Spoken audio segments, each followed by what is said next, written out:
नमस्कार मंडळी, मी सूरज काणेकर स्वागत करतो आजच्या एका नवीन व्हिडिओमध्ये. आलो होतो भाटा या ठिकाणी देवाचा फुलोरा विसर्जन करण्यासाठी.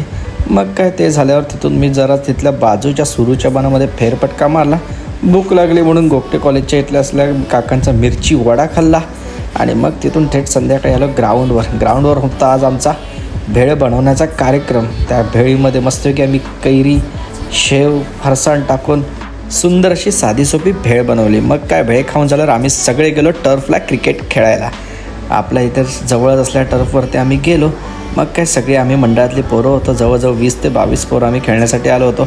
1 तास आम्ही तिथे खेळलो आणि मग मला जायचं होतं ते हळदीला. मग काय अनमोल आला मला घ्यायला आणि निघालो आम्ही हळदीला जाता आता माझ्या गाडीच्या पाठून आला तो माझा मित्र DJ ओमी. मग आम्ही पुढे जाऊन भेटलो, एकत्र बोललो आणि तो गेला त्याचा DJ वाजवायला. हळदीला तर सुरुवात झाली. अक्षय आणि अनमोलने नवरदेवाला हळद चांगलीच फासून घेतले. मग काय DJ ओमीचा पारा चढला आणि जो गाणी वाजवायला सुरुवात केली. हळदीची सुरुवात तर विशालने चांगलीच केला. त्याच्यासोबत भेटला होता त्याला एक पंटर. अनमोल भाऊ तर एवढा जोरजोरात नाचला की त्याचा चष्म्याचा तुकडाच पडला. मग काय तुकड्याचे 2 भाग बघत हळदीतून बाहेर आलो आणि थेट निघालो ते घराकडे. आजचा व्हिडिओ कसा वाटला ते नक्की लाईक करून कमेंट करून सांगा आणि हो, सबस्क्राईब करायला विसरू नका. थँक्यू.